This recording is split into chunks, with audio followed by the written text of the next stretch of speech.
in children is very different than grief that we see in adults.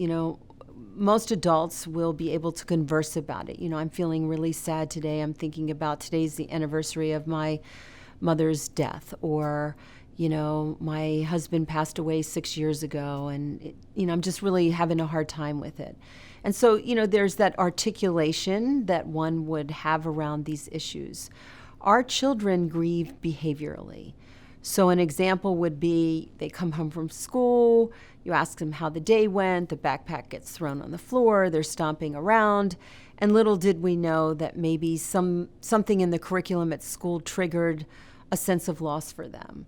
So they're going to act out the loss versus then being able to come and sit down at the table and say, I'm feeling really sad today because today was the day that, the police came into my home and the social worker and I was taken away from my birth parents. An example, again, of how the loss in children kind of presents itself is one day in a classroom, a teacher read a book, Are You My Mother? I mean, it's a book that's often read to first or second graders, and it really triggered this sense of profound loss for this child that had been in foster care and removed several times into different homes. And so the child ran out of the classroom. The teacher was just stunned by why he left abruptly. The guidance counselor was called in. The parents were called. And nobody really understood, what was underneath all of that. That really what happened was that it really, triggered the loss that he had been struggling with.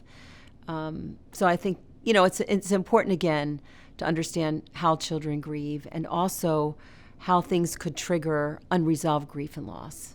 When we think about how we can support our children around these loss and grief issues, I think that we have to sort of be a couple steps ahead of them. So if it's a birthday coming up, or Mother's Day, or Father's Day, or a holiday, or, you might be going to the movies and it might have a theme, around families, I think we just need to think about how that might trigger their feelings of loss and separation and be able to talk about it. Maybe the birthday's coming up. I know that, I've worked with kids before and parents struggling. Why is it that every time we have a birthday, it's a disaster?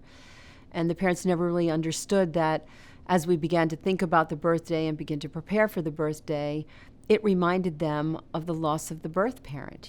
Who was the mommy whose tummy I grew in? And that's what birthdays are about, the day that we were born. But yet I'm not with those that brought me into the world. And so if parents can begin to talk about it, that, we're going to celebrate your birthday in a couple weeks, and this is what we're planning to do. And I wonder, you might be thinking about your birth mom or your birth dad, and maybe we want to talk about that. Or maybe we would light a special candle on the cake for your birth parent. Something that we can honor.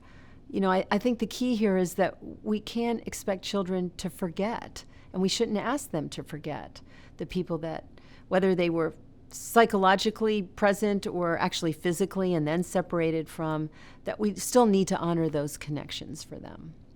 I think it's important for parents, as we begin to think how you can support the grieving process, is number one, acknowledge that the grief and loss is real and that it's going to be present. The children might not, again, be talking about it, so you want to be really in tune to behaviors and be thinking about, wow, what's underneath some of this acting out or withdrawal or isolation or change in appetite or change in sleeping habits or pulling away from special activities.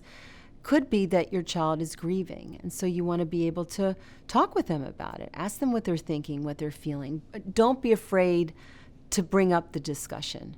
And I think that's hard because we sometimes live in a world where we think that if we talk about it, it's going to make it worse, from a parental lens, that if we just steer away from it, everything's going to be okay. Like, why would I want to bring up loss? Why would I want to bring up these separations when, in fact, I think it would be better if they didn't think about it, right? And they just moved on. And I think that's probably the worst thing that we can do, is that we need to be able to sit with their sadness, to embrace that, to give them the space of how to be sad. And I think it's also important that we use our own experiences to talk with children. All of us experience some level of loss in our lives, whether it's a pet, a relative, a spouse, in a community, we've experienced something. And I think we need to let them know that we too grieve and this is impacting us and that we're here for them and we could give them strategies. When we think about how children grieve, we've been talking about that they grieve behaviorally, but we also have to understand that children grieve in spurts. So again, different from an adult that could, sit down and have a conversation for an hour around, their feelings of the loss. Children might be able to do little pieces of that work. It might be 3-5 minutes where you'll get some understanding about how they're feeling, and then they say, okay, I want to go out and play basketball, or can we draw a picture, or can I get a snack? And I think it's important that we respect their ability to acknowledge that at that moment in time, but not push it because it becomes really overwhelming. I mean, their little brains and their little minds and their hearts a lot of times can't process it more than a couple minutes at a time. So I guess patience is really important from a parental lens.